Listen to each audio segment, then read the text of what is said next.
Okay, cool. Sam, if you want to just do a quick introduction, I'm just going to quickly sort the description out. Yeah, absolutely. Yeah. Hi, guys. Welcome to our live feed for the next hour or so. I'm going to cover the data. We'll have a little preview ahead of that. And we'll run through the charts, what's expected, some areas to be aware of, and also we'll go into a bit more detail following the release as well, what it could mean for the end of the week, end of the month, and ahead of the US cash open as well, 2:30 UK time, so an hour after the release. Could be an interesting period, so we thought we'd go live. And any questions, please do fire away. For those that are on Amplify Live, obviously you've got the Zoom Q&A, you've got the chat function, so please just fire them along whenever. Myself and Ant will be with you for the duration. Everything's set up pretty well. Stocks hitting those lows, knocking on the door. I mean, if you looked at Twitter this morning, Ant, it would be Armageddon out there. Not quite though. Yeah, it's that was the main talking point. So the latest podcast, the Market Watch, we put out just a short while ago, and Piers and I were having a chat about that. And it's always just so interesting. Obviously, it's in the media's interest to play up. It's like it's the doomsday scenario. This is it. The correction is on. We were toppy. This is it now. And yeah, it's just way ahead of itself, in my opinion. So hopefully, the briefing that I do in the morning, hopefully people were able to listen to that. And one of the things I was trying to suggest here was that, look, this move that we've been seeing this week could have some more legs to run. But if you're looking for the Fed then to buckle, and this is kind of like the market v the Fed challenge, and it's I just don't see that really playing out. I think a lot of what's happened has been driven by a number of different factors. I was talking about as well this morning with some of the guys about these hedge funds that are trend following, and this has been it's broken out. If you have a trend following strategy, then a breakout of a yield in the 10 years we've seen beyond that of then the pre-pandemic levels is going to create it's going to exacerbate market conditions, and I think that's largely a large portion of what we've seen. And there's so many people, of course, who you and I know who are have been plowing into equities at these levels over the last couple of weeks, just getting really bought up into this whole I want to invest in the stock market mantra. And the market then comes off as it has done 5%, 6%, 7%. And that feels pretty painful then at that point. Whereas ultimately, you and I know, and particularly yourself being a, perma equity bull, that, if this market comes down, and even now, look, let's start there. With this S&P, where would you feel comfortable with a correction if taking place, or not even a correction, a further deeper pullback, where you would want to just look to re-enter and build back into that more medium long-term position? No, I'm waiting 3,600, so just above your 3,592. I guess if I were to be really specific, that would be the area I like. I like the look of that. I think that would be about 10% from the high. I think that's good enough. To be completely honest, are we going to get 10%?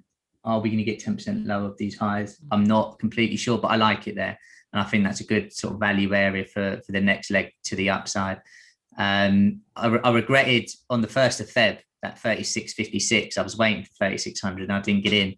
So the following 300 points were hard to take watching that. But as things go, what comes up sometimes does come down. And it looks at the moment like we can do that. But 3,800 is such a big technical area where, look, we have an inline or poor data released today in terms of not beating those expectations. And why isn't this now the low for the next few weeks? It could be, couldn't it? So 3,600 is what I've got my eyes on. There's some individual stocks I like the look of as well, but really I'm just waiting to see what happens. 130, and then of course it's the last day of the week as well, and month. So yeah, I'm keen to get involved next week onwards. Yeah, and I was having a look this morning, just what's in store. I mean, obviously this PCE number coming out is definitely of interest. Yep. But then you've got next week, you get all of the latest ISM, manufacturing, non-manufacturing. You've got payrolls. You've got stimulus, kind of like D-Day. Let's get this through now. This Biden bill. So there's a lot of factors there that could promote an extension possibly of this kind of yield focus, or it's not going to go away anytime soon. It's interesting coming back to the intraday that, things like if I look at the S&P here and the T note just underneath it, I mean, we're just poised. It feels like that's just a classic range, right? I mean, it's a big range for some extent. We're talking about 40 points here, but it has been respecting that bottom side of that is also that low you can see from beginning of the week or 23rd. And T notes here, if you think about it, this is a yield story that's driving these movements and that's moving the equity market. And look at how quiet T notes are right now after that day yesterday. Yeah. I mean, it's definitely, this price action's got to give, right, in either direction at some point. I mean, it'd be very unusual, I think, given the context of this week, that we're just going to sit here and just see it out in a very tight range around the pivot. So yeah, definitely if that breaks out to downside, let's say this PCE number is particularly high, for example, then that obviously would fan the flames of this short-term perspective of inflation. But like we've got the squawk on, and for the figures, they made a good point, and it was, look, the Fed have been clear, right? We've had the semi-annual testimony this week, and the Fed have said basically that we ain't going to do anything. We're just going to stay where we are. And so, and this goes into the analogies that Piers and I were talking about this morning about, look, the market's just got to have its little semi shakeout. And the Fed have just got to survive that shakeout and then just go on, because ultimately this inflation, the belief that we have, many on the street, is that it is temporary of nature. It's not going to be long lasting. And the Fed communication is they're looking through what is inevitably going to be a pickup in inflation over the next period ahead in the short term. So again, I'm not looking at this data as like, oh my God, the Fed have got to pull the trigger now. It's nothing like that. It's more about, does it feel the psyche currently dominating investors' minds in the short term, which is this kind of inflation focus. And so, yeah, if that does happen, obviously, if yields move higher with equities, I mean, I was looking in the briefing, Sam, at the NASDAQ. You said about the S&P, but I think the NASDAQ on the daily chart as well is looking interesting at these lower levels, which is around that 12,727. Had a brief flirt through it. Yeah. It failed to sustain the break though, but that's obviously quite key for today, because a break substantially of here, which has held up price for the best part of the last several weeks, means then that surely we've got to gap down pretty quick. I mean, that's only a 2.7% move to get down to there. Yeah, I mean that's what off the highs now. What is that? Nearly 10%, isn't it? Off the highs. I guess you could, the as common a word as yields at the moment is the word rotation. So that's why I guess we're under a bit more pressure there as well than the Nasdaq. But yeah, key level there. The Dow. I mean, the Dow Jones was at an all-time high yesterday. So yeah, I mean, I was looking at the Dow shape. I mean, check that out. Yeah, incredible, isn't it? But then if you take out yesterday and the day before, it's right, isn't it? Yeah, I mean, you're exactly right. I mean, actually, if you just eradicate some of that and take that kind of area here, 31,170, it is range bound largely. But yeah, that was pretty explosive on the prior session. But it's similar here. I mean, that looks pretty pronounced, but it's the same kind of deal in the FX market at the minute, looking at sterling on a daily continuation. I mean, forget looking on a 30 and on a 90 minute and thinking, okay, that looks for February. Okay, fine. That's a bit of a pullback, but we're still up massively from where we were at the beginning of Feb. We were all the way down here at a 135 handle. So it doesn't look that frightening, right? In perspective, away from the intraday, which looks like that when we've sold off, it looks pretty one-dimensional. But then if you look at a daily, I mean, look, look where the pound was. We were at 126, 127. Only at the end of Sep, we've gone all the way up to a 143 type area. So, yeah, I mean, I don't know about you, but I still feel pretty bullish the pound. Yeah, I do. I mean, look, the weekly candles on those currency pairs look horrendous right now, but the monthly looks okay on the pound. And I think those 2018 highs, sort of 144 area, I think does come in for the pound. So, there are some big areas of support for pound related products. I mean, look, there you go, 137.60s looks like a really nice place to maybe get in again. So maybe we drift lower before that next leg higher.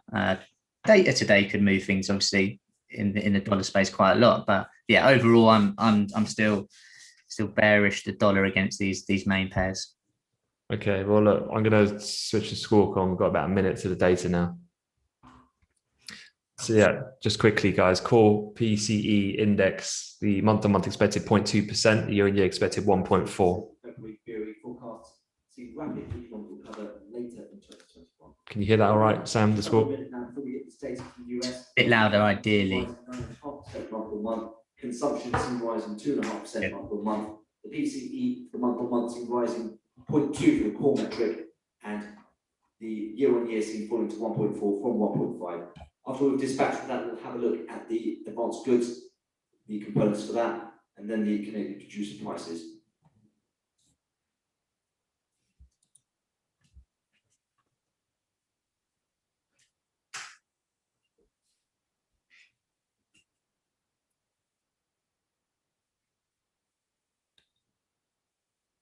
Start in 10 seconds.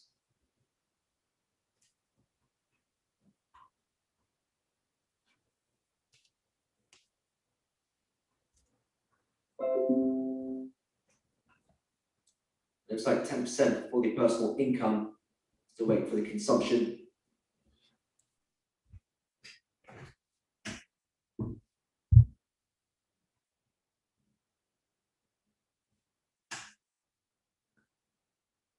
Yes, context at 10% against a expectation of 9.5. It does seem to be a delay from wires and getting that data. So just while we're waiting, the advanced good trades balance looks like 1.5% for the PCE year on year. Touch there. Wholesale inventories at 1.3% from a prior revised up 0.5. Ex-auto retail inventories down 0.2. Yeah, core PCE year on year 1.5% versus the expected 1.4.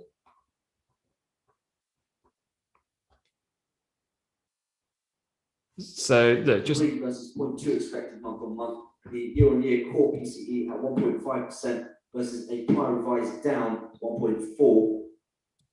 That's been a tick higher in those core inflation metrics. Meanwhile, looking at the headline PCE, that comes at 0.3 month on month, pairing from 0.4, and the year-on-year at 1.5% from 1.3. And meanwhile, Canadian producer prices 2% month on month versus 1.5 prior, year-on-year 4% versus 1.8. The raw materials prices up 5.7% year-over-year, a big part month over month. That's from 3.5%, and the year-over-year at 6.2 from negative 0.7. And as we were alluding to, no real price reaction being seen after these data. Just to recap, personal income rises 10% month on month. Polls looking for 9.5%. Consumption rises 2.4%. Slight miss in the 2.5% forecast. Remember, this is likely to be driven by that stimulus check that Americans got at the beginning of the year. The inflation gauges, core PCE at 0.3. That's a little bit above the 0.2 forecast. The year-on-year gauge, however, at 1.5 from 1.4. And as we mentioned, Fed likely to look through these data, but we do believe that it will be fuel for some of the hawks who are negotiating stimulus. Yeah, just jumping in there, I just wanted to comment on equities in T-notes, very minor tick up. And for me, that's behavioral.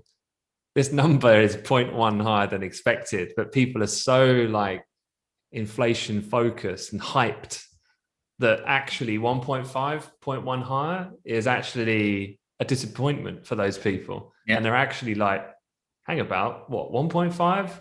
0.3 month to month against 0.2 expected, which is the same as previous. Well, that's let us down a little bit for people who are looking for this pending inflation surge. And so I don't actually read anything into that data from a top level macro perspective, but from a behavioral perspective, I think why you're seeing a bit of an uptick here in equities is that people were waiting for this, and people might have been positioned thinking that what if we get, top side of the range was 1.7. So what if we got 1.8? What if we got 1.9? What if the Fed had got this wrong and inflation is actually already like core PCEs going through the roof? Of course, that's not the case. And this is kind of pays heed to the whole runaway mentality that the market, it somewhat has exacerbated a lot of the market reaction or movement this week. So yeah, equity is actually a little bit of a pickup. The 10-year, I mean, look, it's the tiny movement, but it's just come back off some of the recent lows and back up towards its pivot. What do you think, Sam?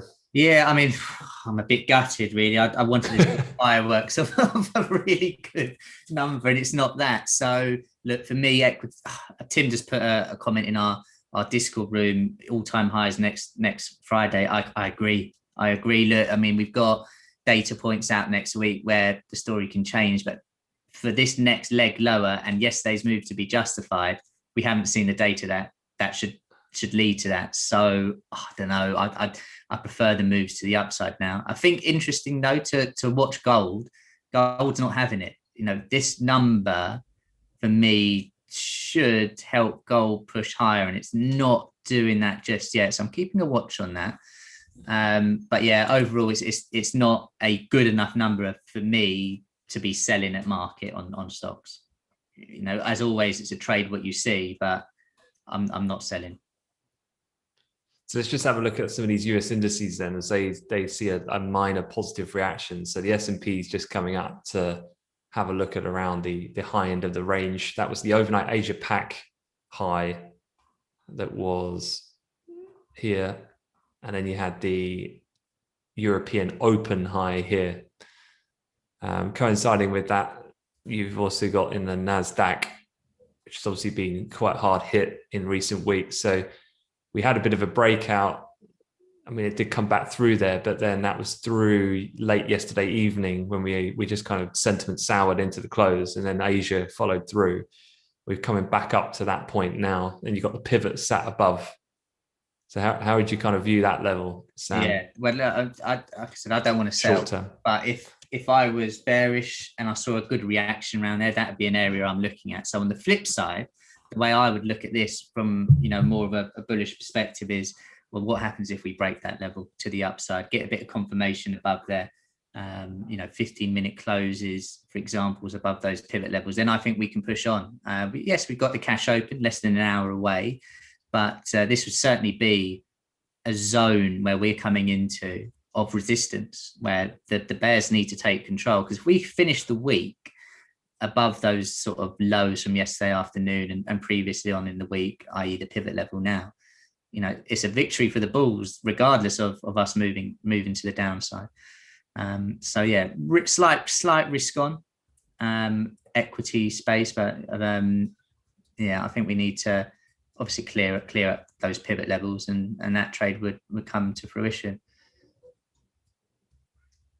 Sam, I don't know if we can get some of the other guys on, maybe just ping them the link.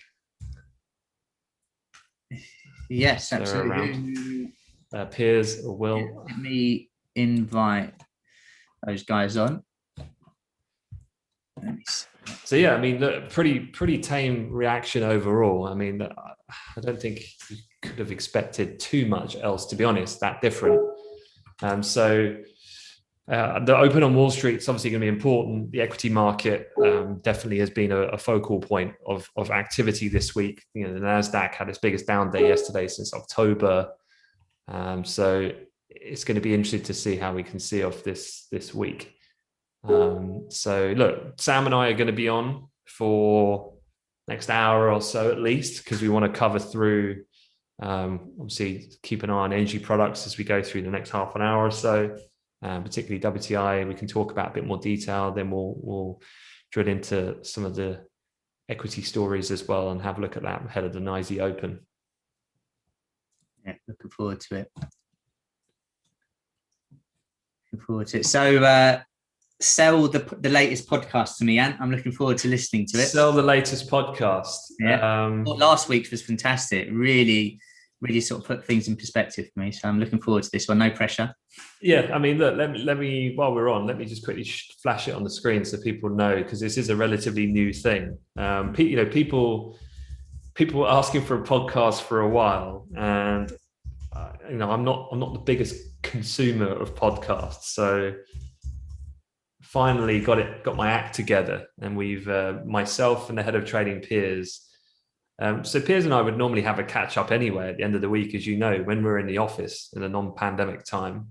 You nip next door, have a catch up, outside of the office, and we would talk about stuff that's going on in markets, and we just basically wanted to convert that into an informal catch up at the end of the week via a podcast. And so that's what this is. And we released the latest one today. So if you check it out, the link I put into the chat, but if you go here, this gives you a bit of a summary. So we talk about this whole move that's been happening in markets. We talk about correlations. We talk about what we think about the Fed, and a kind of analogy of the Ferber method, which I know any fathers, mothers out there will be familiar with. And then good to see I've got the main man himself, because we talked a little bit about FOMO.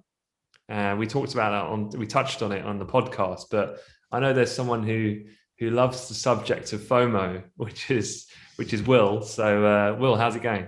Yeah, very good. Thank you. Hi, Ant. Hi, Sam. A bit dull on that data release. I think someone like me, who loves a bit of action, would have loved that inflation figure to come out way higher than expected, and then just got absolutely stuck into some movement. But no, not yet. And I agree with you guys. Like, the path of least resistance is higher. Look, about FOMO, I just think the last time I saw this much new interest in trading and financial markets was when we started Amplify, January 2009. And that's because every movement was covered in the papers. Everyone was looking at huge volatility, and just a whole wave of people wanted to get involved. I think the big danger out there when new traders are seeing this type of volatility is feeling like they're missing everything, right?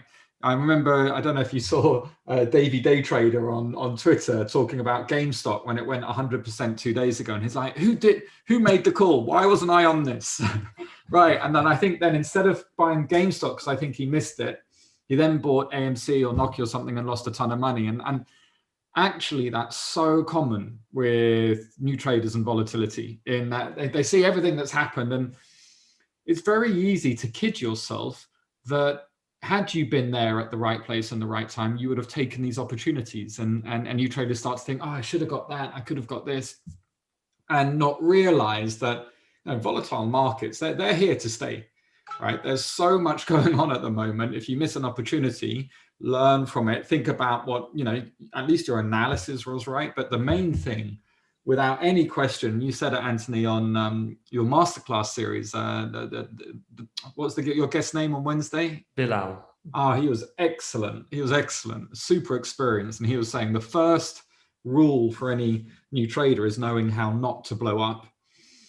After that, everything can be a slow progression of continued experience. But I think what we'll be seeing with this type of volatility is, everybody expecting huge moves, huge action all the time, chopping and changing. And even just this week, look at some of the stock prices this week. Like, if you look at British Airways or TUI, it's been up 5%, down 5%, up 5%, down 5%. Even stocks like Rolls-Royce, up 7%, down 10% daily. And it's amazing to watch, and I after this many years sort of learned to just enjoy it. Not to panic too much, but I do think there's a danger. I don't know if anyone watching this feels the same. There's a danger of getting sucked in, of being drawn into the action, and then the critical point here is that if your timing is slightly off, it's absolute curtains, because you're going to be buying every high and selling every low. And you're going to be, I don't know if anyone's experienced that's watching, you'll be out of sync with the moves. And then the harder that you start trying, the worse it gets. My favorite German word, Verschlimmbesserung, which means trying harder and just making things worse in the end. And everybody, I'm sure, knows that when you're out of sync, right? You just keep on trying. So, well, I just guess what I want to share on FOMO is, if you're sitting back and watching and learning, that's good, right? If you can think about what you're doing beforehand and then an opportunity rises and you take it, that's good. If you identify an opportunity and don't take it, and it worked out that it would have been great, well, that's good too, because it shows your thought process is correct. But don't beat yourself up thinking, I knew that was going to happen, should have done it, and enter, because your timing will be off. And in these markets, if your timing's off, you'll then just, a whole room of pain awaits you. Yeah, and then, you know, for you and I, having, you know, gone through these kind of episodes of almost focused attention on certain subjects, there's always another big story. There's always another kind of, this is the one, this is the thing. And from my point of view, it's definitely good. And this is another good thing from that talk that I have with Bilal this week. It was like, look, it's great to be involved in monitoring it and the markets day to day, but sometimes you just got to take a step back. Oh, yeah. And then just look at it from a distance yourself from it, be objective and think, okay, so what is the broader trend? And, you know, he did make a good point about the way that people present research or findings, and often people will show you what they want to show you.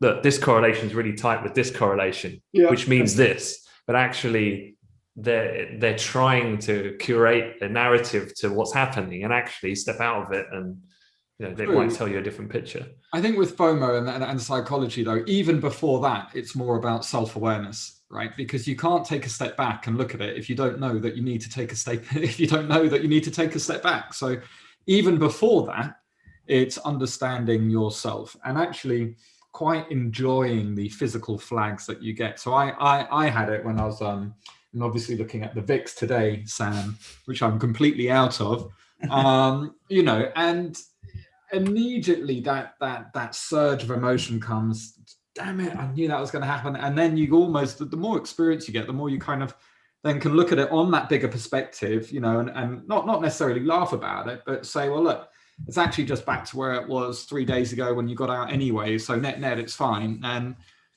not to take it too seriously. You can't be on every move. You can't be on every piece of action. Don't expect to be. But as long as you can learn from those that you've missed, learn from those that you should have been in, then you're here for the long term. Yeah, completely. If you don't do that, you'll blow up. Don't you agree, Sam? Yeah, completely. I mean, I got in the VIX too early last week, so I took a little loss, and yeah, you just got to accept it, you know, and just think in the future, I'm going to be taking these kind of opportunities. And if you lose, you learn from it. As long as you learn from every trade, then, like you said, it helps with that longevity of being in this game. Yeah, just well, because I know you're super busy. One chart I want to flash your way and get a comment on is this one. Hit me. Let's have a look. This is the Bitcoin future. Oh yeah. So I've got here a bit of a markup. So this is when Tesla came in. So this is going back to around 8th of the month, and so we were trading below 40,000. We obviously got close to 60,000. Yeah. And now we've pulled back, and I think it's been down as much as 24% from the initial high. So what's the current kind of pulse on this, do you think, in terms of price movement? Look, I mean, I think it could. If I took my Bitcoin off around 33 because I thought that was phenomenal high. I think even if we're back down to 30, net over like a month view, this is still a phenomenal bull run, isn't it? I mean, it doesn't matter. I think the danger with Bitcoin, with some of these FOMOs, is your timing on these hyper volatile products is absolutely crucial. So whilst we're mucking around down here, to be honest, there's no particularly trade on the long for me. I think the longs might come back in once we break above that resistance level. You've got 51,065 that you've highlighted with the red bar. Until we get back above there, leave it alone. If we get back towards that sort of, you know, not even the 40s, I mean, even around the 30 handle, then you might be interested in buying a dip. But yeah, for Bitcoin, for me, this is The most important thing about this, as you know, Sam, and you know, Anthony, it's not knowing when to trade. It's every time knowing when not to trade, when not to be involved. And this is a perfect example. Do you remember Elon Musk's photo on Twitter that you shared with him being, shall we say, distracted by Bitcoin, Anthony? Right? You remember that image? Oh yeah. So now's not the time for that. Just leave it alone. There's plenty of other stuff going on. I think the danger is if you've been used to seeing 20%, 30% pops and these wild moves, for somebody that's been involved in Bitcoin now, like trading gold is just going to seem so dull to them. Well, so saying that, this is gold on a daily chart, and we had a flirt with the November low there. So how are you guys feeling about gold at the minute at these levels?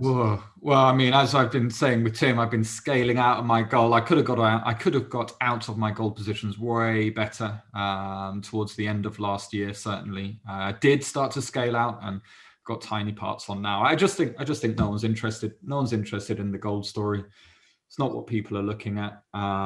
If people start to be interested again, I'm interested again.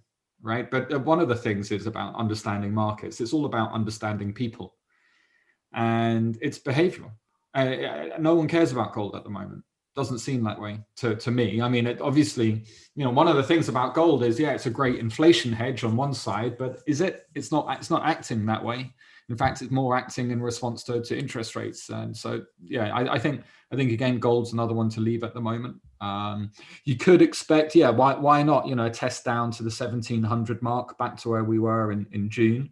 And actually, if you then scroll out and put this on a monthly chart, again, that doesn't change the picture, not really, right? If you push that down to, can you see that would just make quite a nice retest off that 1676 level. I mean, in the longer term, doesn't change the picture too much, but I'm definitely not watching gold as closely as I was, because I don't feel like other people are watching it at the moment. Does that make sense? And it's quite hard to do, but it's just realizing that you might be at the wrong party and this one sucks. Need to move to another one. I think you explained that perfectly, Will, to be honest. I think that's right. I think attention is elsewhere, and gold isn't the shiny object it once was right now at the moment. I mean, I just feel like it's attention is elsewhere. But one of the best pieces of research I read coming into this year was just basically saying something along the lines of, look, this rally is phenomenal and potentially it's here to stay, but at some point in 2021, 2022, you might be better off taking some money off the table.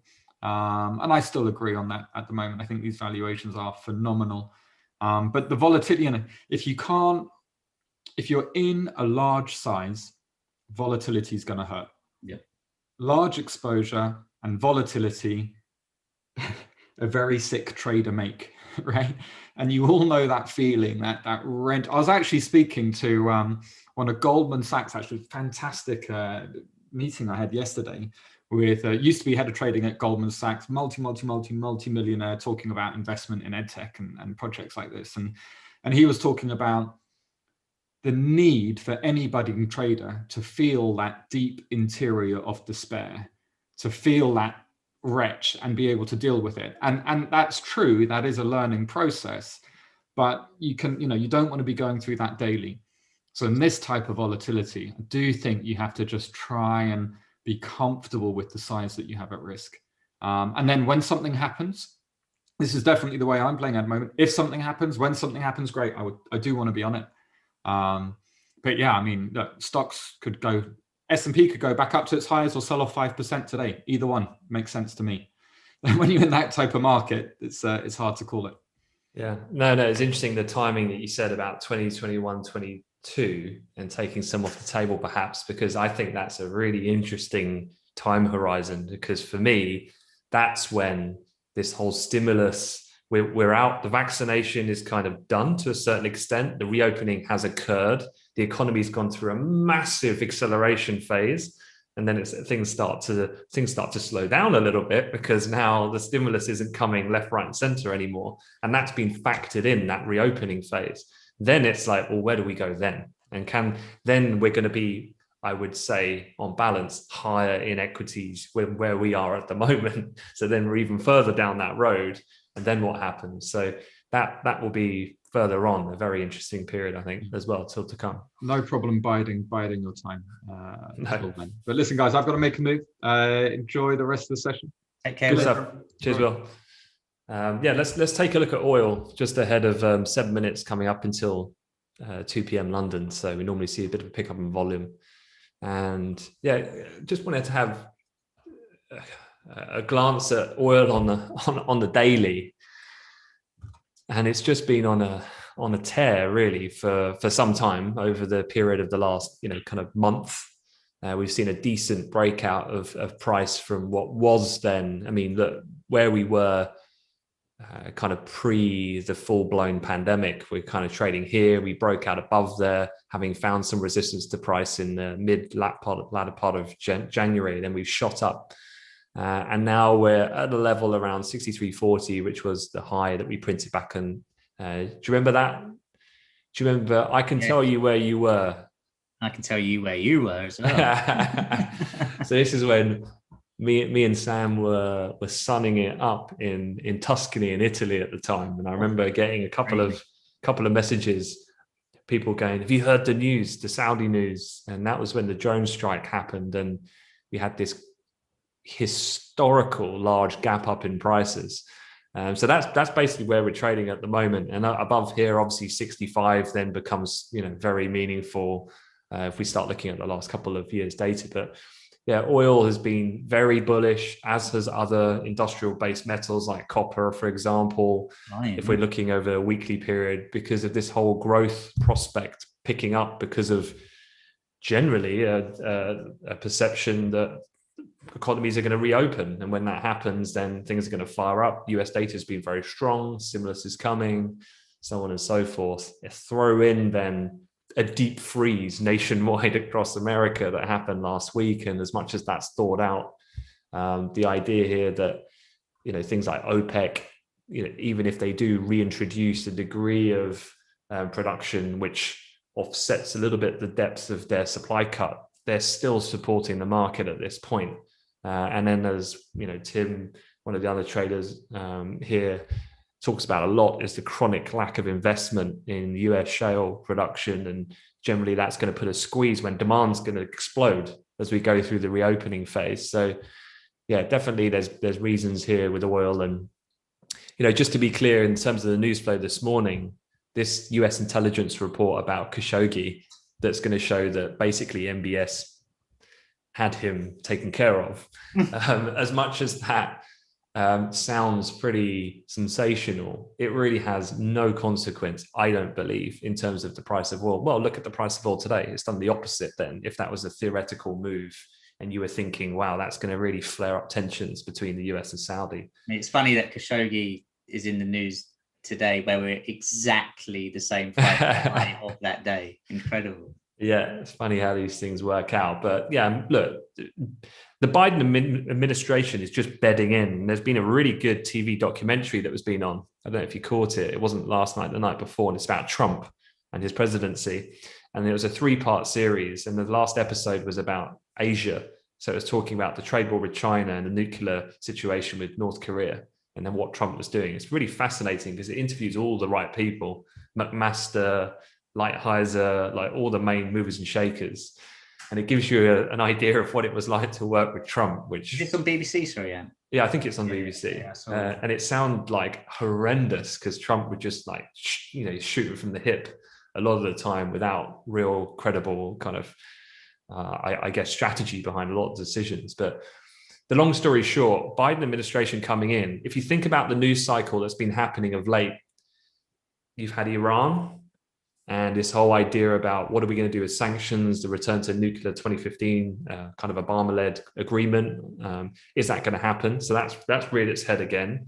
You've got China, the US military naval ships flying down in Taiwan, across the sea, war game exercises, flexing the muscles. So why do countries do this? I mean, it sounds pretty provocative action, but actually this is what you do. It's kind of like me going for a meeting with Sam, and I've never met Sam before. And I want him to know that I'm a serious player. So I just make noises so he knows that I'm coming at it with some serious, with serious intentions.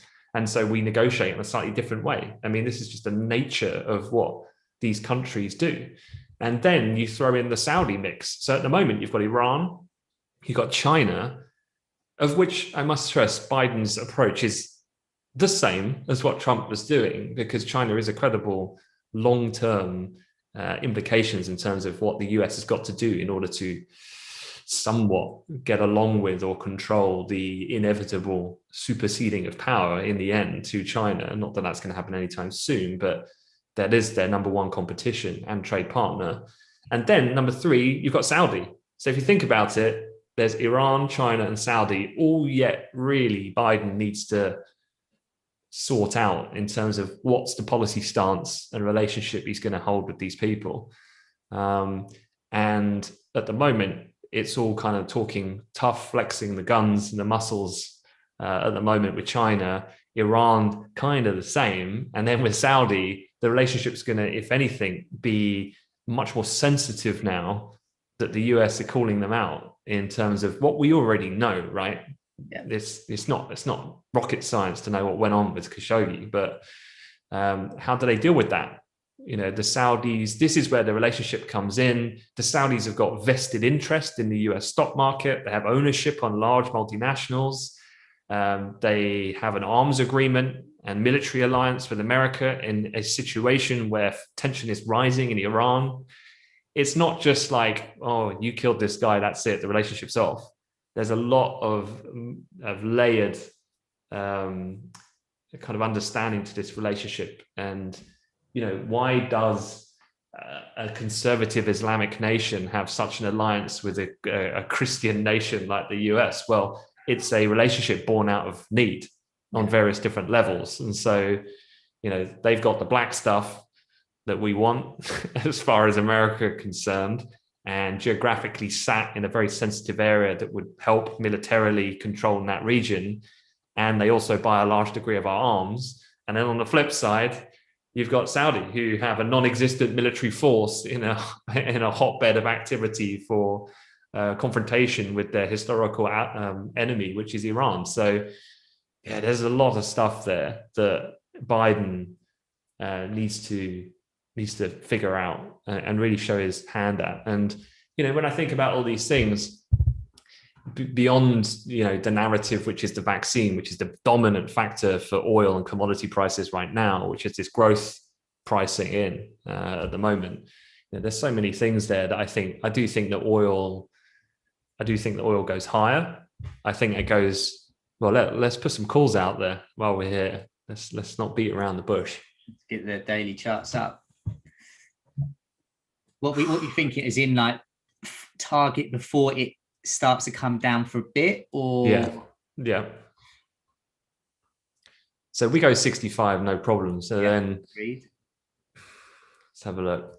I think 70 is a good enough area, I think, for I think that. I mean, and then it's 75 when we go 70 though. Do you know? So, but then if you go 70, what's $5 more between friends? I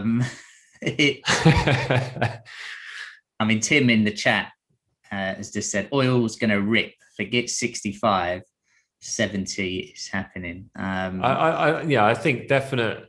Well, I say definite. Nothing's definite, but I feel strongly about $70 as the beyond 65, which I think will break, and that will be meaningful given the multi-year significance of that level. When we get to 70, I think then it becomes a case of not going 75 plus, then breaking out above this 2018 high. I think then it's like, okay, where are we at this point in time? I guess you've got to think about timeline. When is this going to happen?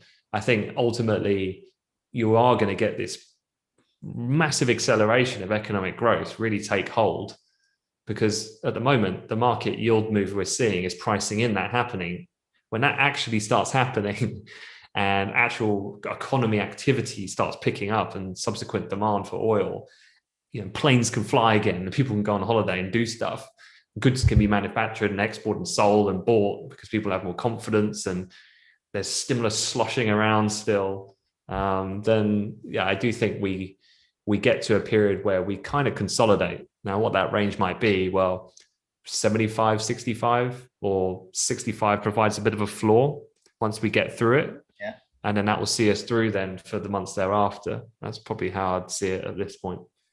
I asked a question on my Instagram and Twitter, and it was, will oil ever go negative again? And I personally think people were just having me on by saying yes, but it wasn't a clean sweep of no's. Can you see that happening again? Well, if it's happened once, it can happen again. What's the probability of it happening? I'd say it's very small.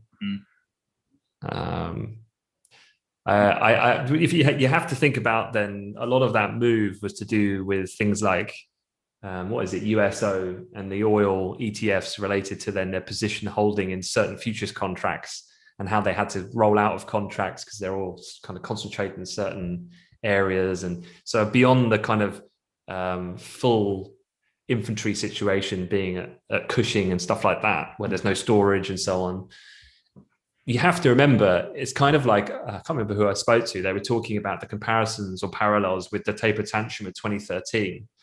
It's like the same with oil and what's happened in April of last year or May, whenever it was. And it was, now that that's happened, don't forget, people are now aware of what to look for and that it has happened before.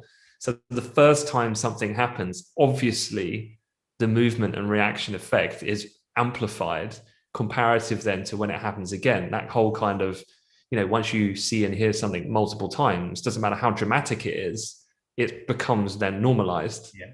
And so I think by the time people start clocking on that, okay, for whatever reason, there's some sort of storage issue, whatever catalyst might create that. Let's say, I don't know, we have another renewed pandemic on the back of a mutation or something like that.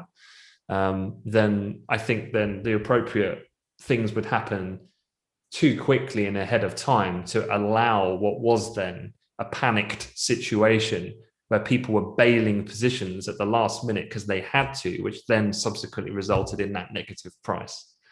So personally, I think it's very hard to see it again. Not impossible, as we've seen. Yeah, right. Incredible. Yeah. So, let's have a look in the chat then. Is there? We got the open 25 minutes. Yeah, Tim in the chat. It will never happen again. Yeah, I don't disagree with that. I mean, in terms of probabilities. But then look, I mean, imagine 365 days ago, someone says to you, you know what, I reckon oil's going negative. You look at them like, what? What world? Do you know what? I said that when Bernanke first said we should do QE, everyone was like, what? And because I was talking to some new traders earlier in the week, and it was particularly when you've not been exposed to markets that long, and you kind of make the assumption that QE is just normal. It's just normal, and you're right. It's hard to factor in. When people talk about negative rates, you remember when that was a thing. Now it's kind of bedded in as just part of the toolkit now. So I definitely do think that markets, and particularly central banks and the like, are very good at being creative in finding other ways and means beyond what's available now that in the future might become new ways to try and manipulate the lending environment or liquidity or whatever that might be. And then it becomes, when I started my career, it was so easy, right? It was just like, oh, GDP is strong, retail sales are up, so rates go up, and then it goes bad and rates go down. It was just kind of quite binary. But obviously nowadays it's so much more complex about, is good bad, is bad good, is bad bad, how bad is bad? And does it mean like more QE? And if so, what's the composition of it? What's the average bucket of the maturity they're targeting? What's the capital key in the Eurozone? What's then like the Lisbon Treaty's parameter threshold and all this stuff? Like, it is more complicated now than it probably was, I'd say. Yeah. But simplifying it, I think with central banks, you know, when the hits the fan, then they just do what's necessary. And I think, you know, we're not out of the pandemic yet, and so I don't think there's any reason for them to change course right now. And you know, Europe is case in point. You know, Europe is so far behind in that respect to the vaccine and the reopening that, you know, there's definitely no way the ECB could start making any type of noises at all anytime soon. Anything other than adding more stimulus in whatever shape or form that is. What do we expect at the market open on Monday? Yeah, there's Chinese official manufacturing, non-manufacturing PMIs coming out the weekend. How important are they? I don't think they're massively important. China the Chinese data was like on fire for quite a period. It's softened a tiny bit recently, but it's still expansionary in most of these readings. So the data there has been pretty solid. You remember, I think it was earlier this week, maybe Tuesday, Asia Pac session. I think the Chinese equities had like their worst performance in 6 months or so. So it was almost at the point as well in China where too good means, well, hang about, are they going to stop adding liquidity? Are they going to start tightening policy? And that caused their market to just have some temporary downside that was quite heavy on the actual session. But yeah, over the weekend, you know, there used to be a period, you remember, Sam, where at the weekend you were kind of like, oof, what might happen with the virus over the weekend? We don't know. But that ship has sailed because the trajectory of viruses has become a lesser concern now. The idea about mutations, remember, that was a thing probably 8-10 weeks ago, maybe 3 months ago, when the first one happened in Kent in the UK, and then South Africa and Brazil. That's also, I think, that ship has sailed to a certain degree, because what was the greatest fear was a dramatic mutation rendering vaccines redundant hasn't really materialized. And so it's hard to see that happening again. Could it? Yes. Will it? Low probability. So you're willing to look beyond it. So that's not much of a risk anymore over the weekend. The Chinese data, I don't think is much of a risk. Really, I think it's about then this current narrative of yields spooking people and equities coming under some pressure, and perhaps then room to come off a little bit, giving it reason to come off some of these elevated levels. I think this might persist, not necessarily for Monday open, but for next week.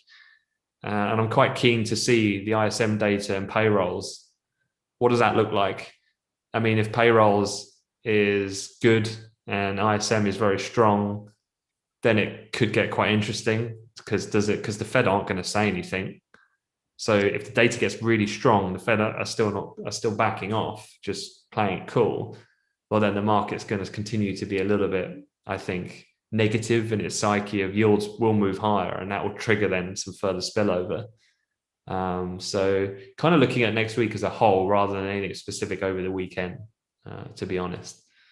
Yeah, I mean, it's funny you say about the whole weekend risk. You know, gone are the times of worrying about the virus initially. I mean, there's literally a year ago to the day, I think it's the 26th or 24th of February, where it then gapped lower, the 24th to the 26th, the first real big one of the year.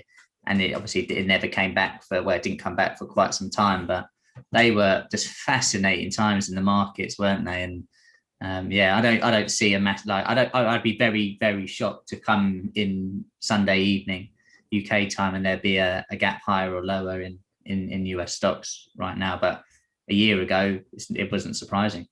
I mean, it was like opening like limit down, wasn't it, in the US on Sunday evenings, which is incredible. Incredible. Yeah. Just having a quick scan on the chat.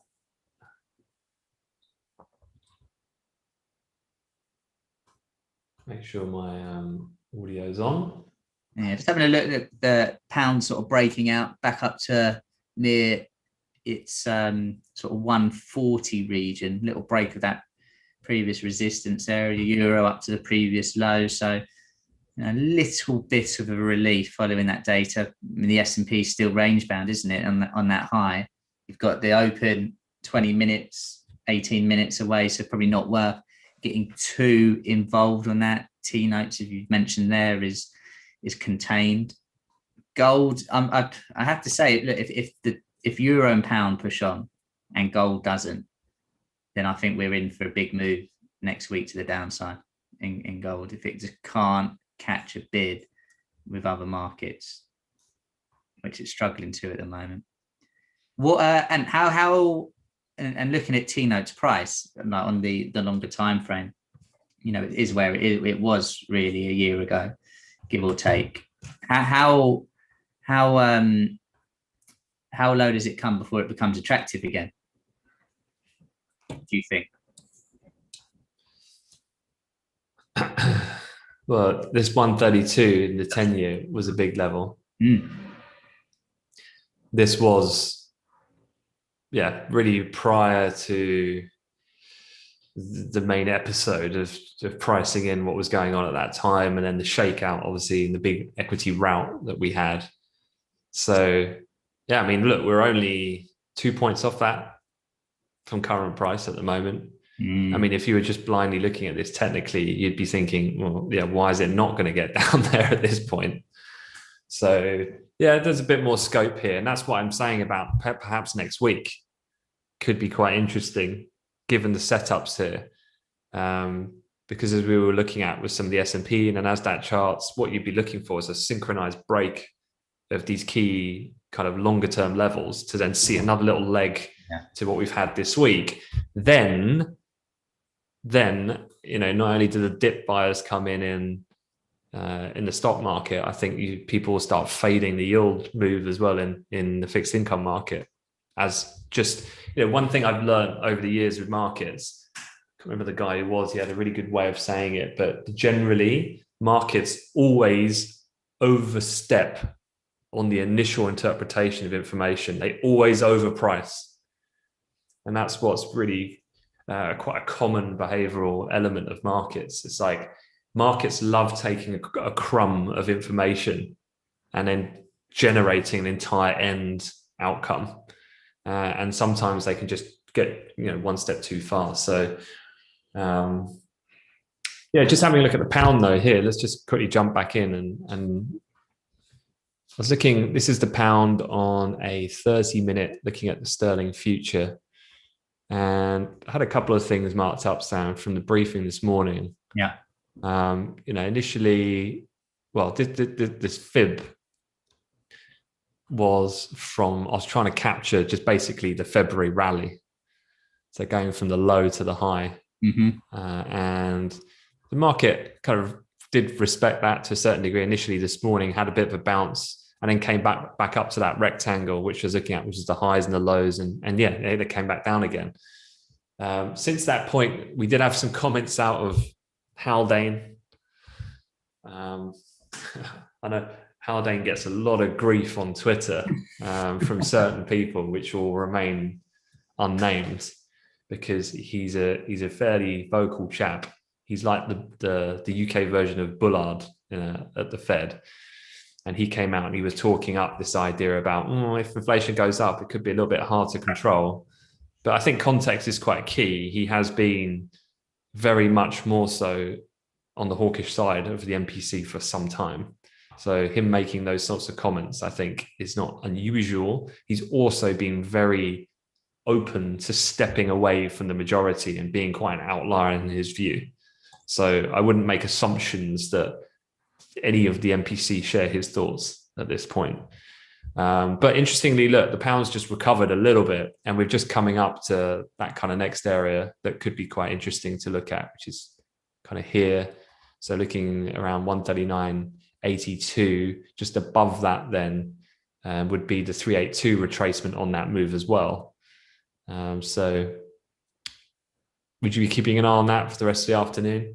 Yeah, definitely. I think you've got the key levels marked up there for the pound. I really do. I think it's one way you can understand the little push higher we've had following the data, break of a technical resistance at 39.50s, and yeah, we just had a 30 pip pop, if you like, up to the next area where people would take profit. So now it's almost in the midst of probably no new trade to be taken to the upside anyway, unless it can get back above 39.82s, then 140 comes in. But in regards to the medium longer term, I'm still bullish on the energy complex, and energy intel reporters suggest that Saudi Aramco has begun commissioning its Jazan refinery, which is 400,000 barrels a day, according to sources.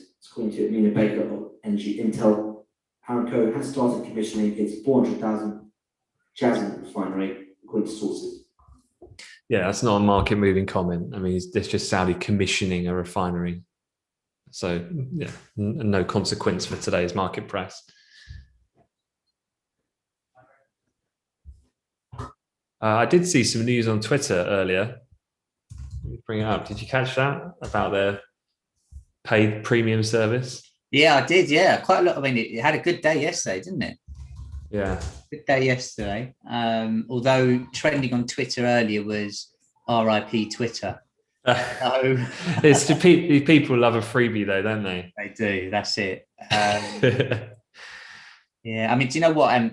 We actually, you might not even remember this, but I remember, I'm going to say 2 years ago, talking about getting in on Spotify, and it's one of my big regrets not having got in at the time. And that's, I think, 20% off the high at the moment, and I like it. I think it's a buy the dip, and I'm just slightly annoyed that the data today wasn't better. So we just had this whole rotation push as well, and the yields and stocks come lower to get in. And yeah, I feel like that's going to go to 600, and it's currently 300 or so. Yeah, Spotify was one of those that just kind of stumbled into. I think I got into Spotify very early, and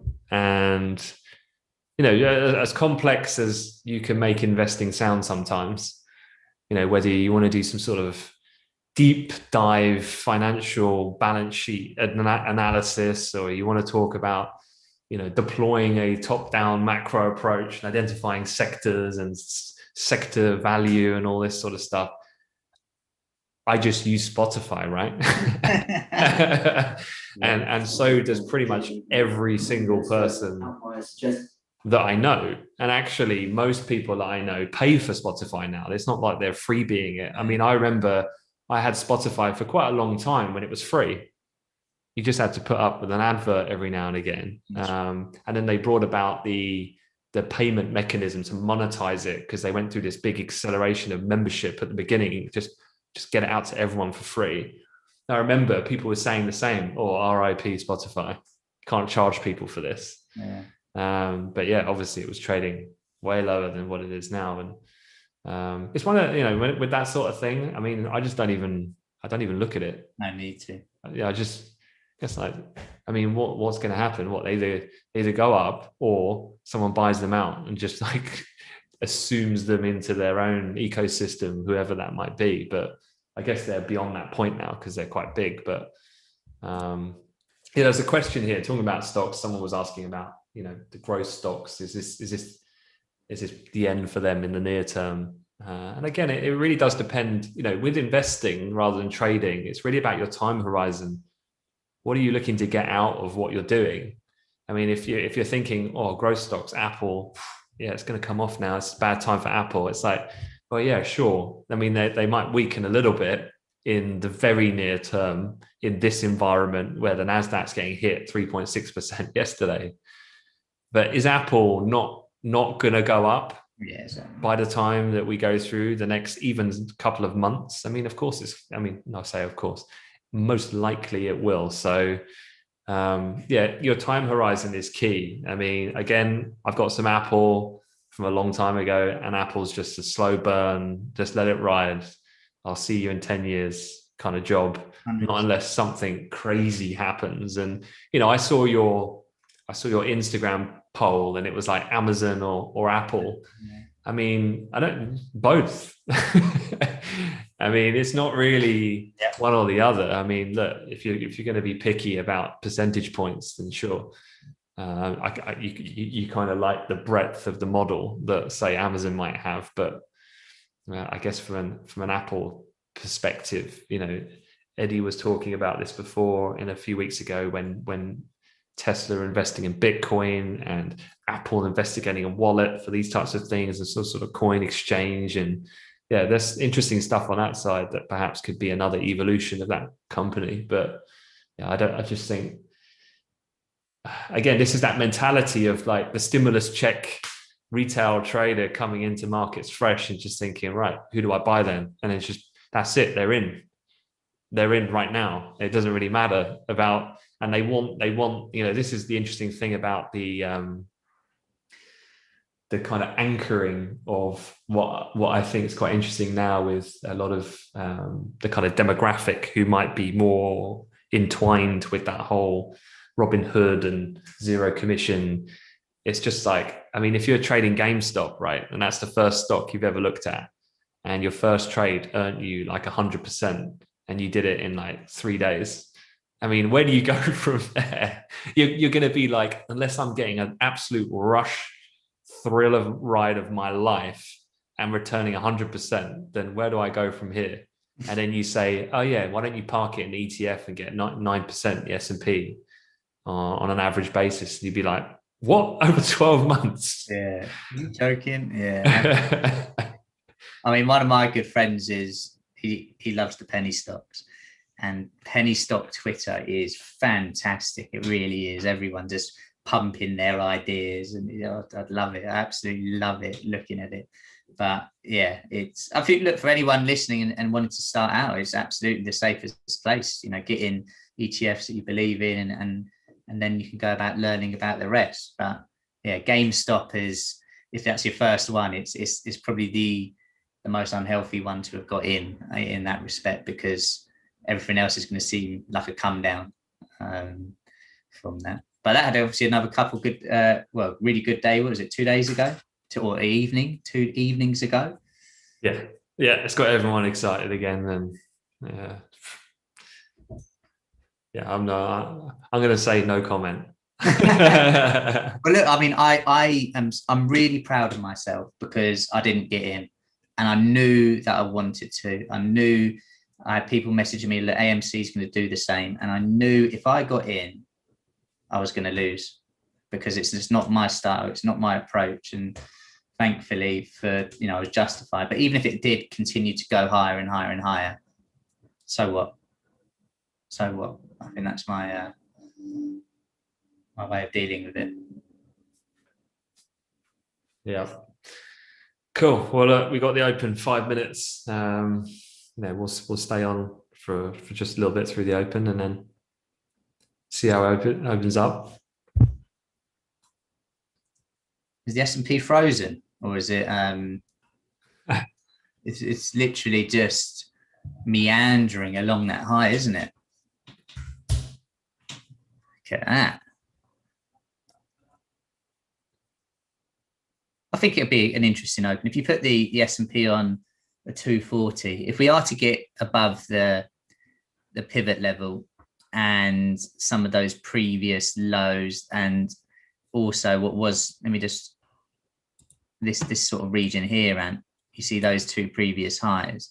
If we close the week above that, I mean, that's a big win for the bulls, really. And I would say we start on the front foot next week. On the flip side, if we go and test that immediately in the open, selling pressure starts, and we finish the week near the lows, then yeah, I think we can continue down. I think that's a really, really key level. I'm super interested to see how we've closed the week, and of course the month as well, in and around that. And we're not far from there now. I think that's going to be a big psychological level.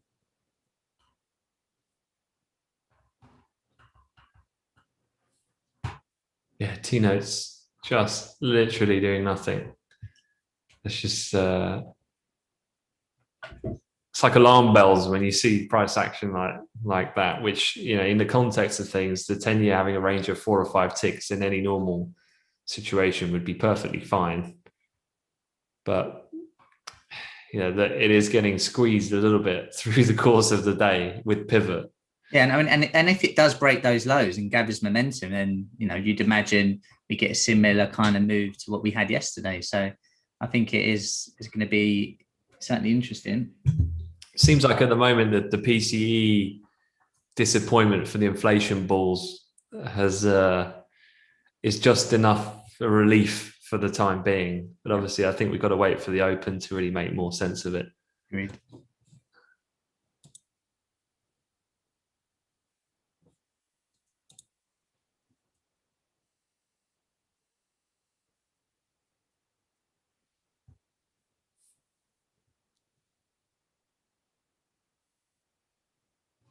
Stellin, you just asked a question. Should I buy the Tesla dip? I don't have a chart in front of me, but I do think it comes a bit lower.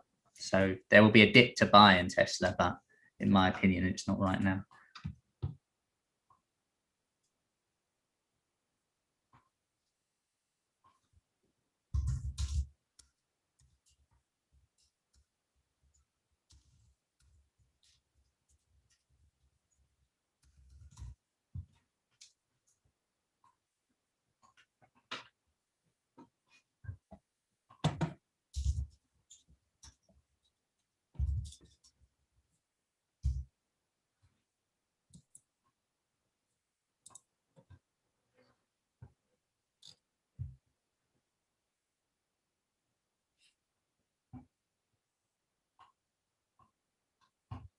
Djokovic still not getting the love he deserves, in your opinion, Sam?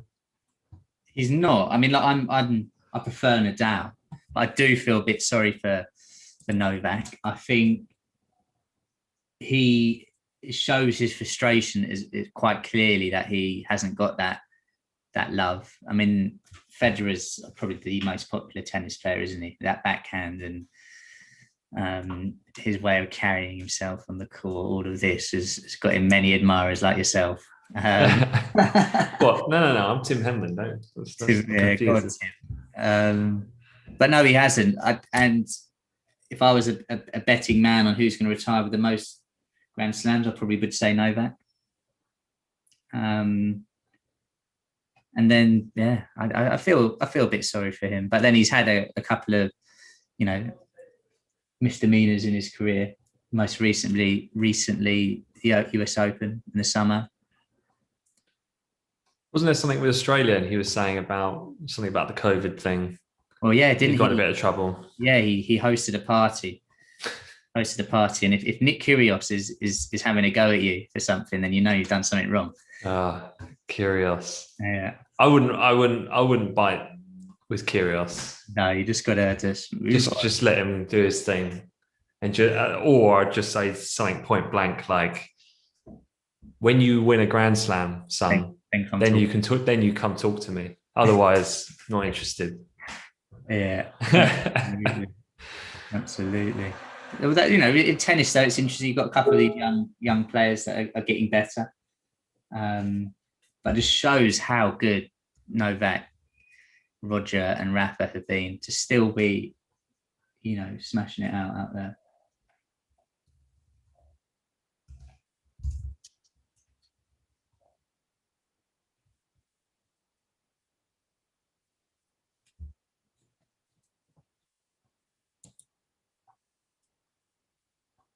Okay, got the open. Okay.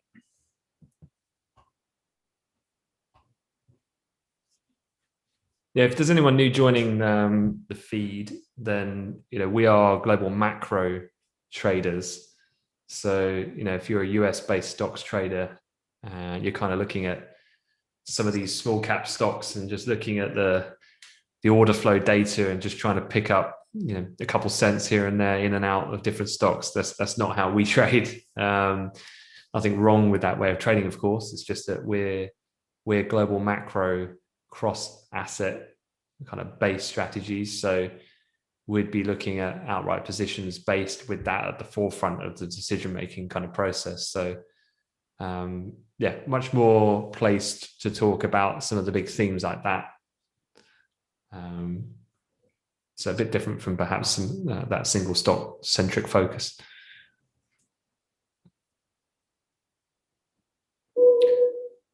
Yeah, so push up session highs then initially out the gate, Nasdaq, S&P.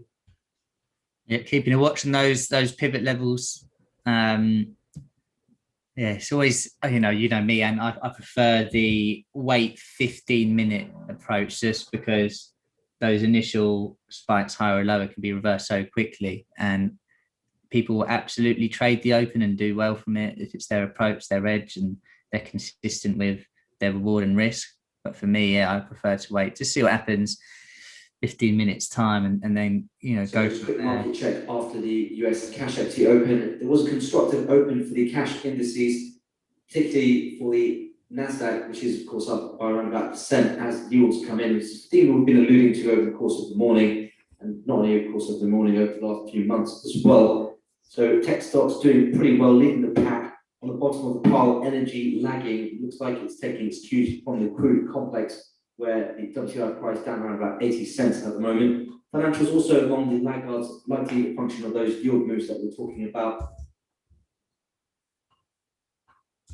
Sam. Just for the rest of the session, nothing specifically scheduled by way of major events. We'll get the final Michigan print for February at the top of the hour to get. Okay, going to shut him down. There's a question for you. General question. When looking to enter a trade, do you have any rules, indicators that you use to confirm that entry? Yeah, absolutely. So if I was to look for a trade, say on a shorter to medium term outlook, I want to be, well, first things first, I want to know what's going on. So in the morning, I'm not really looking to get into a trade till after 8. So for me, I'm looking at the news, what's driving the market in the calendar, and watching the briefing, really. So, and a lot of my decisions come from what you say. So no pressure each morning. But I want to, and the reason I do that is I'd like to follow the trend of the market. So if there's news that's come out overnight, then I need to be thinking, does it mean that now the market's going to come back lower, or are we continuing that? Is there any key data point speakers that are going to come out during the day that I now need to be aware of and maybe can't trade? So that will be, once those boxes are ticked, then I'll look at the charts and put them on, say, the daily chart to look at any key areas that we're near. A 240 time frame as well will be sort of the minimum level that I would trade off. So I'd like to see, for example, I'm looking for a long, I'd like to see an uptrend over the last at least few weeks. I'd like to see a break of a key resistance level, confirmation that we've closed above, and then looking for the sort of the retracement back into what was resistance, now support, with a good risk reward. Now, what makes that easier for me is, one, experience, but also, knowing what key levels are. Longer term levels are looked at by more people. You're going to get a better reaction of those. So, yeah, I start with looking at the bigger picture, the key daily levels, and then, are we going to continue the trend? Is there anything coming out today that means we aren't going to keep going higher? Is there anyone speaking? Is the risk reward good? And I decide my risk reward based on the levels that are on the chart. I know some people will say, look, I'm trading a 5-to-1, and that means I have to miss out some potential key levels just to back up the stats. For me, it's about, what is the chart telling me? Is there a weekly high near? Okay, well, I'm going to book a bit of profit at that point. So yeah, that's, the basis of it. It's obviously, going to be still some discretion in there. Like, for example, today, I'm not going to get into a medium term position. One, because the data. Two, it's the last trading day of the month. I'm going to wait till Monday for a new week, new month before looking to get in anything new. And it's just, I guess, understanding the calendar for the weeks, months. But yeah, I like to follow a trend with a technical reason to get in, a technical reason for my stop, which invalidates it, which I accept before getting into the trade, and then technical reasons for my targets where the risk reward is better than 2-to-1. Cool. Thanks, Sam.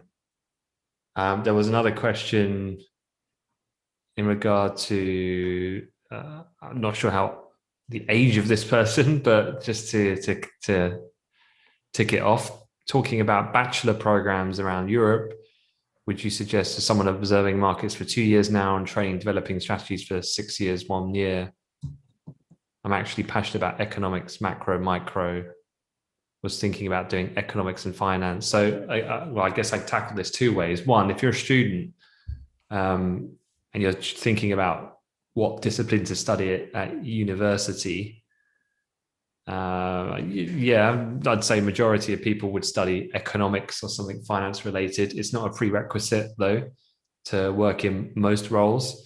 If you were going to work in a more technical based role, like research or some kind of quant based role, then it's going to require probably mathematics, engineering, those kind of numerical based disciplines could be very good crossover. In terms of what colleges or programs to get into, you want to aim for as best as one that you can possibly go at. We have a different arm to our business, which has technology to identify talent based on performance, which is the way that big institutions want to go down now in future. But ultimately, big institutions still generally recruit from a small catchment of universities, similar in different geographic regions. So a select handful of schools in the UK or in mainland Europe or in the US, it's a similar kind of thing. So if you can get into those, great. If you are older and you want to just up your skill level and it's just about trading, then joining communities, hopefully like Amplify Live, can offer that. We have live streams every day. We've got lots of content we're adding. I think today I've got at least 3 or 4 videos I need to upload from conversations that we've had over different things. So with that, obviously academic qualification and your ability to trade have very little correlation. I would say it's so psychological, and Sam's got a new group of traders. So Sam is our head of trader development, and he's got a new batch of people coming in next week to undertake some of our training. So quite keen to see what the background is of the new bunch, really. Have you got any insight yet as to anyone unique in terms of their circumstance, like any sportsmen or we've had pilots, obviously, given the pandemic? I think we've got a couple of pilots again this group. See a couple of people in the chat now. Oliver, you're terrible, don't worry, I'm sure you're not that bad. That's starting. So yeah, we've got a good mix of people as usual from all different backgrounds, ages. So yeah, I'm really looking forward to it. It's set up nicely, isn't it? Not just the markets now, but over the coming weeks. I'm expecting it to be super interesting as we just see the Nasdaq push through, the Dow not really biting towards it. S&P doesn't know what it wants to do. T-notes hanging on that bottom trend line. But yeah, no, really looking forward to it. Yeah, we start Monday morning. Yeah, just keeping an eye on gold here. Just had a bit of a retest down at that S1 on the daily pivots, which was the low we printed straight away in the futures at the market kind of entrance in Europe. And obviously on the daily, that's that kind of longer time frame level we were looking at 62, which was the November low. So is it same case here for you from a technical perspective, the close today? Yeah, really interested to see where we closed the day, and that little bit of dollar weakness that we had from the data. If gold couldn't push on that, then yeah, I fear for it. If we were to close the week right now, then I'd imagine we have a decent downward move next week, to be honest, to begin it. And from a technical point of view, as you can see, you've got the rectangle marked up. That is a key support point and has been a key level going back to last year. So for us to psychologically close the week below, everyone's seeing that. So yeah, does not look good for gold right now. But there's still time to go before, if it snaps back, finishes above 1762, 1770. If you're looking for a reason to get long, false break is one of those reasons. It's quite funny. I was just seeing Ahmed's just said in the chat, he's taken a quote from one of my notes in the morning. And it says, quote, Anthony Chung, 2 weeks ago, when markets are quiet, it never really stays this way for long. So keep your powder dry. Mm-hmm. Yeah, it did feel like we went through a period of it was getting too quiet. Just through my experience, markets do not reflect that consistently for too long a period. It's almost like it almost becomes self-fulfilling in a way.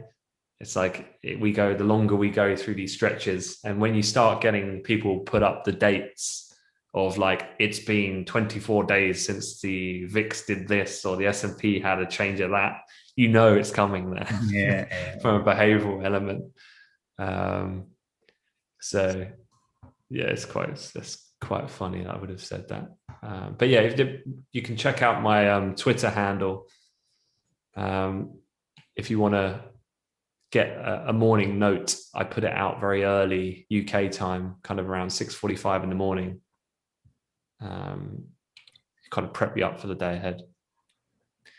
I don't know if you covered this or not. Fred was asking Sam about execution. Do mostly swing trading and getting stung when trying to get in on a retracement? So if you look at anything like the RSI's, moving averages, VWAP for confirmation to take a trade, or have you got a raw setup for yourself? Yeah, and each person will probably give you a different answer, to be completely honest, but it's what works for you. And if you're using a moving average, you want to make sure that moving average works on that product that you're looking at. And you can, back test it. You can review how well the 100-day moving average reacts when it gets hit. And same with Fibonacci and, RSI and whatnot. So any tools that you use before you put them on, you want to have a little scroll back on the screens to make sure that they do work. I like to keep it quite simple. If it's the first retest of a level, then I'm happy to get in straight away. I'm obviously looking at the calendar, the news, to see what actually is this just a little pullback to get long, or has the trend changed and gone. If it's if it's a second, third test of getting in, then I'll wait to see how we close in and around that level before pulling the trigger as such. But in terms of other tools that can be used, there are so many, aren't there? And that's why if you are to go down that route, you just want to make sure the one that you're using works and has been respected, and you can see that people are also looking at that. The 200-day moving average on stocks works because people talk about it, and previously we found support there, or we find resistance if we're below. So for me, I'd keep it quite simple. When I do my analysis on a Sunday on the currency pairs, I add a moving average and type around the different ones, the 100, the 200, the 50, the 10, to see, are we near anything, but have we also respected it in previous weeks or months? If we have, then I need to have that on. It's like with the pivot levels that you see on Anthony's screens now. I think they're great because they're mathematically calculated for you. You don't put your own pivot levels on and decide where they go like we would with a moving average. Everyone that has pivots on sees the same level. It's like with the markets, the highs and the lows. People that trade the markets can see the high and low. But with other tools, it can be relatively tricky. So you want to make sure that it works, even with pivots. Like, for example, in oil, you can see yesterday the low was the pivot point. The high today almost was the pivot. We've found a bit of support on the S1 in previous days as well. The R1s and the S1s have been okay. So I would have them on and consider them. But if other technical tools aren't working, aren't respected, then I'm not looking to have that on either. Just keeping half an eye on that gold top right chart. It's flirting again with that S1. Yeah, banging on there, isn't it? Quick question, Sean. You noticed that we offer an accredited level 6 diploma, trading financial market analysis. How much do you think this would help building a more competitive CV for a uni grad? Look, if you're a uni grad or a student, it's all about getting experience and then having increased knowledge about being able to talk about markets through live interaction of having taken risk and formulating and executing trade strategies. So something which obviously you can't really do in a traditional internship, in a firm where you're not really getting that hands-on or with that much responsibility, or academically in a theoretical sense. So yeah, for sure, it can help. Definitely, we've had some students do it before. Really depends on your career objectives. Obviously, working in financial markets, there's tons of different types of roles that you can do, and we have a separate division called Amplify Me, which I strongly suggest you check out if you haven't already done so, where you can take part in some different types of training, which is more like capital markets, and they do stuff like sales training, market making, things like that. Could be much more beneficial if you want to go in those areas. But if it's trading specific, then definitely from a knowledge base, at least, absolutely that program would help. The training we do at Amplify is all accredited by the London Institute of Banking and Finance, and our level 6 certificate is the highest in the UK for any provider for trading and financial market analysis. So we're quite proud of that. It just means that everything we do, we're responsible for in that sense. But, just back to gold. There you go. So a little bit of weight just coming in gold price. So you can see it just penting up there, just kind of tapping away at that low, and it's just opening up now. So $27 loss now on the session. And what do you reckon from here, Sam, in terms of downside? I mean, that level, that you just marked on, that's a point where I think you might even have a little short-term reaction. But I think this is really key on the daily close, the weekly close, and there could be a lot of room for it to go down. So then you're sort of looking, what's that, sort of 1730-ish, I guess, that high that let me just get the annotation. This sort of area here, I think, could be a point where we can get a bit of support. But yeah, I wouldn't want to be long, and even on this 1750 area, I wouldn't want to be buying here. I think this is quite a key technical break, and I mean, you just obviously got a bit of a pop there. What's that done now? $12 in the short space. 47, no, 10. Yeah, you can see how important that level was on the break. Yeah, had a bit of a false break initially just after cash open, and then now under some pressure.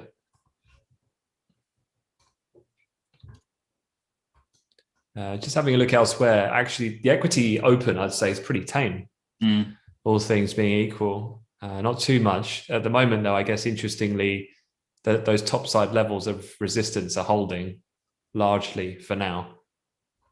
So it would have been a bit of a different scenario, I think, for the bulls if we would have just exploded through that, and then that kind of area here and the Nasdaq kind of pivot and those lows and that previous high acting as a bit of a platform then to help price stay above it.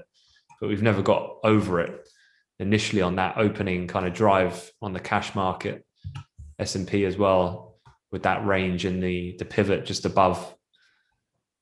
So yeah, be interested to see. I think you've got to wait for this to play out really over the course of the afternoon. Oil just not interesting really right now, and that's not really the focal point, I'd say. Gold still session lows, down $30 now, another $3 there on that move.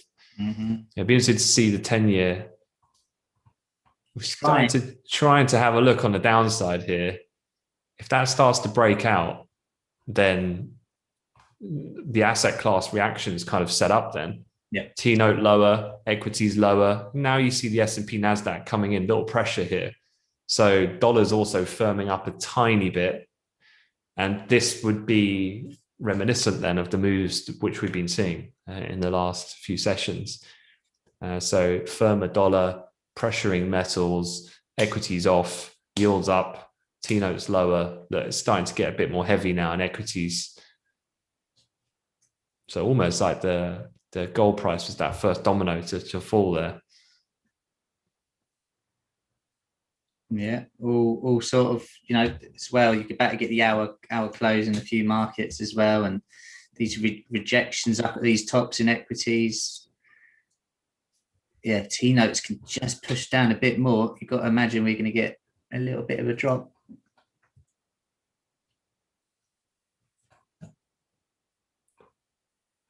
It's got a question here, Sam, really important one here. Do you enjoy playing soccer or golf more? Oh, if I was better at golf, it would be golf. But I'm not good. Are you good enough to share with us your handicap, or you'd rather keep that under wraps? No, I'm happy to. I mean, if anyone wants to give me free lessons, they can. I'd say I haven't had the privilege of playing in a long time, and I hurt my ankle back in September, so didn't play that much. So 20 is my handicap, and I think it's probably a tiny bit higher now. 18 holes for me is a bit too long. I don't really have the consistency to do well. I can do well on some holes. I'm an inconsistent fair weather golfer. Sun shining and I can have a beer. Sign me up. Yeah. Well, I would like to just give that some context. Of you were a professional footballer, so it gives you some wiggle room for why your golf is not yet to a elite level. Soon come. Lee, I think. Do you know what? I think it would be a draw, Lee. I think Leicester Arsenal draw. Maddison out is going to cost you, I think. Although if he's available, then I'd back you boys. I would say.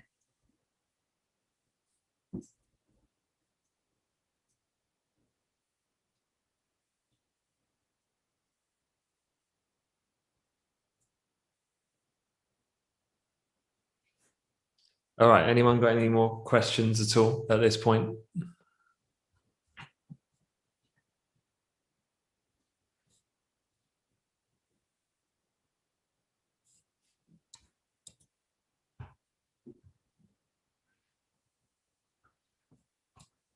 Yeah, just while we were addressing some of those questions, I was keeping half an eye on the Chicago PMI number. I mean, at 59.5, in terms of the range for Chicago, that's within that. The bottom end of the range is 58. So a little bit soft, but it's still a quite a high number there, actually. Let me see if I can pull it up on the historicals and show you.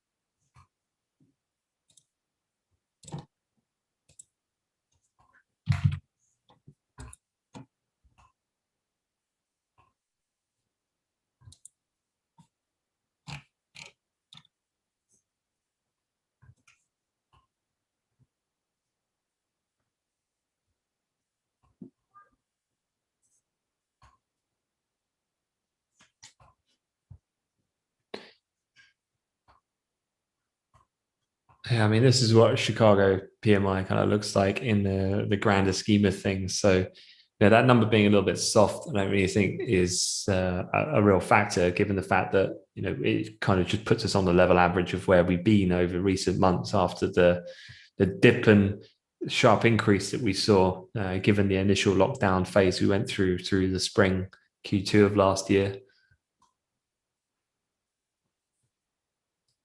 Just on the calendar, you do have University of Michigan coming up in a couple of minutes, but this is the final reading for February, so I'm not expecting anything real focused on the back of that. Yeah, equities still a little bit heavy here.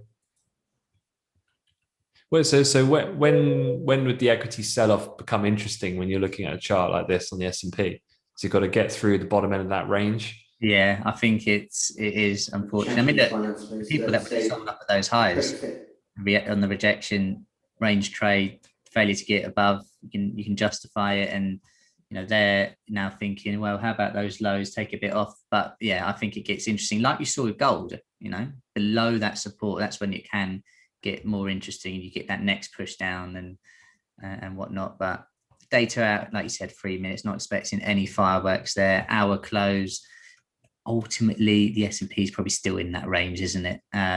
the Dow coming down to the bottom of its, however, but the Nasdaq, since going back to 130 is unchanged. So it's just perspective on it, I think. And unless the S&P breaks 3,800, then I think it's okay.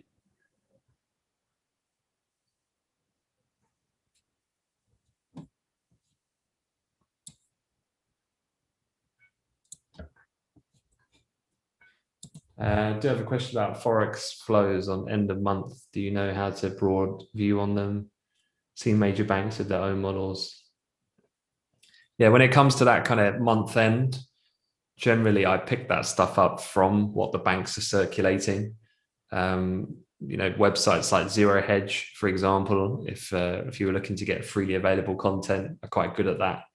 If there is any meaningful kind of month end sizable flow that's expected or biased towards long short certain currencies like the dollar, then they will pick it up. I mean, for myself, given that I used to work a Squawk company, they very kindly give me access to certain things, and they collate a lot of that information for me. So Squawk services can offer that sort of thing as well. So yeah, I've never had a need to calculate anything myself. I've always kind of drawn upon just resource gathering from bank calls for that sort of thing. So Philippe, I hope that answers your question. Sorry that you've had to repeat it a couple of times if we've missed it. Yeah, gold, another push. 33 now on the session. I did make the call, Sam, in the briefing, 1,700. Yeah, well, I mean, the rate it's going could be a lot. Yeah, I was being a little bit cheeky, just saying that, I mean, I understand what you're saying. There's a couple of areas here the price might have a little response to on the decline, but the ultimate kind of move here on the daily close then, should next week play out as we've discussed earlier, I don't see why we don't go down there. But we need to see that uniform move. Here, what I'd need to see for gold to hit that marker, I'd want to see the whole market roll over like it did yesterday. We get a big down day, but the T-note's got to lead that charge. It's got to come from a higher yield to pick the dollar up and just drive the dollar higher again. If you're going to see a day where you're getting $70, $80 gold loss.